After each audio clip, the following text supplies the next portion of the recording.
Oke, Assalamualaikum warahmatullahi wabarakatuh. Perkenalkan, nama saya Satria Giri Sawaludin.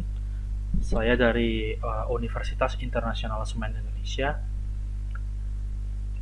Prodi Sistem Informasi Angkatan Ketiga dengan NIM 30217100049. Oke, sebelumnya yang terhormat Bu Brina Miftahur Rahmah selaku dosen mata kuliah Data Science. Oke, di sini saya akan menjelaskan tentang tugas menganalisis dua jurnal. Salah satunya yaitu ini, perbaikan peramalan produksi padi di Kabupaten Kendal dengan menggunakan metode support vector mesin. Jadi ini seputar materi supervised learning. Jadi yang pertama yaitu dari jurnal ini ya, latar belakangnya produksi padi di Kabupaten Kendal sangatlah mengalami kenaikan yang sangat signifikan, sehingga Bupati di Kabupaten Kendal mendukung peningkatan produksi padi di Kabupaten Kendal.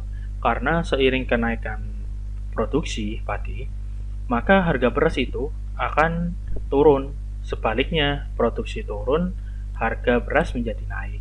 Jadi si Bupati Kendal ini sangat mendukung adanya produksi yang mungkin melimpah ya, maka perlu tindakan peramalan produksi padi bagi Dinas Pertanian.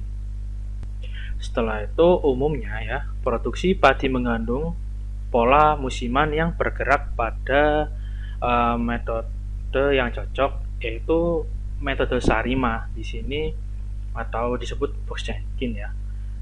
Jadi untuk produksi secara musiman, metode yang cocok untuk membuat peramalan yaitu metode Sarima ini untuk mencari sebuah pola musiman. Nah, metode ini memanfaatkan data masa lalu dan sekarang. Untuk apa? Untuk mendapatkan peramalan periode mendatang. Namun, metode ini ada kelemahannya, yaitu membutuhkan uji parameter yang signifikan dan nilai MSE atau mean square error-nya yaitu membutuhkan antara dua data, yaitu data training dan data testing, berbeda jauh. Peneliti selanjutnya ya, ada peneliti nih mengusulkan kepada Dinas Pertanian itu untuk melakukan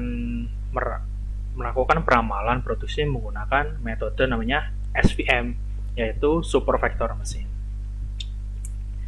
Nah, di sini adalah metodenya. Di sini metode yang digunakan yaitu Sarima dan SVM, tetapi saya akan menjelaskan SVM-nya saja karena mengenai supervised learning itu tadi. Jadi jenis data yang digunakan pada penelitian ini yaitu data kuantitatif atau data sekunder. Lalu untuk jangka waktu datanya yaitu Januari 2013 sampai Desember 2016.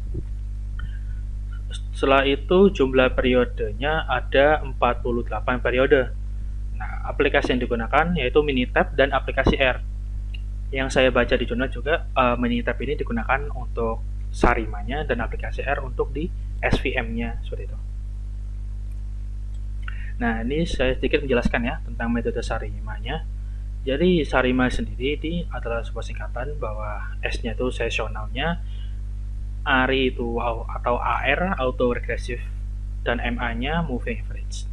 Dan bisa dibaca bahwa P di sini auto regressivenya memodelkan auto korelasinya, dan di D-nya order differencing untuk membuat data menjadi stasioner. Order MA untuk memodelkan lag errornya. Lalu P-nya auto regressive musiman, D-nya order differencing pada periode musiman, dan Q order MA musiman. Dan bisa juga memakai ini ya biar lebih jelasnya. Setelah itu, nah ini tahapan umum untuk menggunakan peramalan metode Sarima. Yang pertama adalah stationaritas, yaitu harus memperhatikan pola data dan data harus mengandung musiman. dan dapat dilihat pada setiap periode. Setelah itu, estimasi parameternya. Setelah data di stasioner, selanjutnya akan dibuat menjadi plot. Nah, plotnya ini ada dua, ACF dan PHCF, untuk menentukan orde pada model, dan dapat diparameterkan menjadi AR, MA, musiman, non-musiman, dan uji signifikasi. Nah, setelah itu, metodenya terakhir adalah diagnostik model untuk mengecek apakah model yang dipilih itu cocok gitu loh, dan perlu dievaluasi seperti itu. Selanjutnya metode SVM. Nah, ini. Jadi tahapan metode SVM ini dibagi di sini ada 4 ya, ada 4 metode. 4 tahap maksudnya. Satu yaitu pre-processing data. Di sini adalah di mana kita itu harus menyiapkan datanya, data harus lengkap, tidak boleh ada yang missing. Jika memang ada yang missing, bisa diperbaiki dulu. Setelah itu data itu dibagi menjadi dua, yaitu data training sebandingnya itu 70 dan data testingnya 30 dari keseluruhan data, dan disimpan dalam format tertentu, bisa data format CSV atau mungkin Excel, dan tapi di sini pada jurnal ini memakai data CSV. Setelah itu kedua, pemodelan dengan SVM. Pemodelan SVM ada dua, yaitu pengolahan data input dengan transformasi data agar memenuhi asumsi normalitas data dan menggunakan aplikasi untuk melakukan pemodelan. Salah satunya menggunakan penambahan package, yaitu package 1071 pada aplikasi R. Nanti ada contohnya. Setelah itu yang ketiga, menentukan tipe kernel menggunakan pola nonlinear dan melakukan mapping pada data training ke feature space pada dimensi yang lebih tinggi.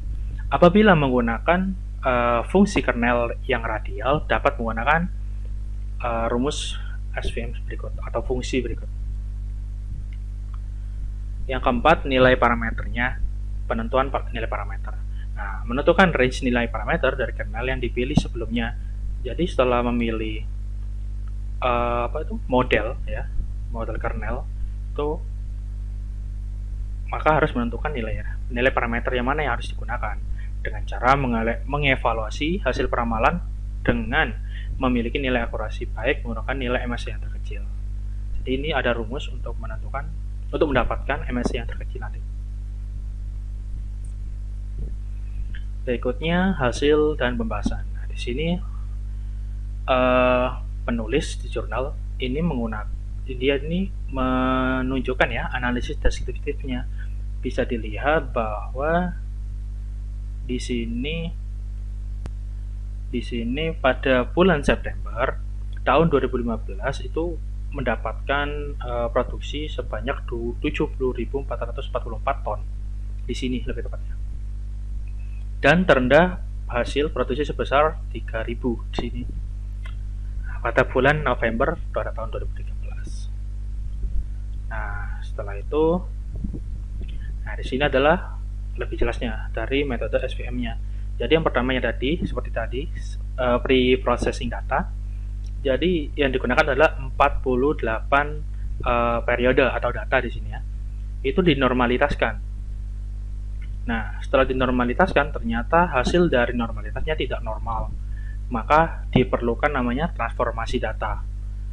Setelah itu dibagi data itu menjadi data training dan data testing tadi. Selanjutnya data tersebut ini tadi data yang hasil transformasi seperti ini. Setelah itu data tadi ya dimasukkan pada aplikasi, di situ aplikasi R ya.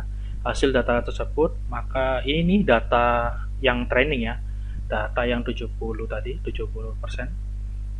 itu jika dimasukkan pada aplikasi R dan dimodelkan dengan package tadi, package dengan nama E1071 itu tadi, maka secara default dia akan memunculkan prediksi seperti ini gitu. Dan Kalau memang kurang optimal, maka kita masukkan ke hasil tuning model namanya. Di sini didapatkan nilainya bahwa ini base parameternya keluar, maka epsilonnya ini tadi 0,0.4, cosnya 32 dan gamanya 8. Ini hasil optimasi parameter. Selanjutnya ini juga ini adalah plot optimasi parameter yang tadi menggunakan metode grid search ya. Ini plotnya. Setelah itu untuk nilai prediksi datanya seperti ini. Setelah itu untuk hasil prediksi dari data testing menggunakan hasil optimalisasi terbaik. Nah, di sini ini adalah model dari data tadi yang ada di sini ya, di base parameternya, dan di bawah ini adalah hasil dari data testing yang dioptimalisasikan.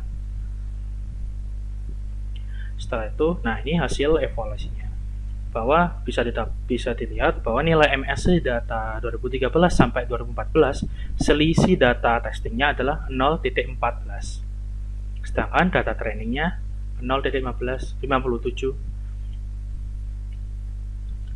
Dan kesimpulannya, untuk memakai model SVM yang diperoleh dari optimasi menggunakan grid search parameter, yang didapatkan adalah 0,432,8. Ini adalah hasil optimasi dari grid search tadi.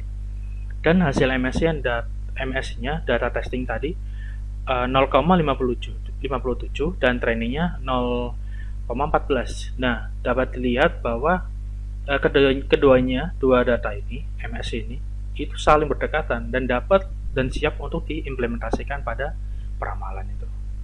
Ini hasil peramalannya.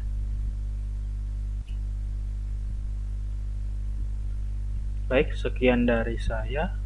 Kurang lebihnya mohon maaf. Wassalamualaikum warahmatullahi wabarakatuh.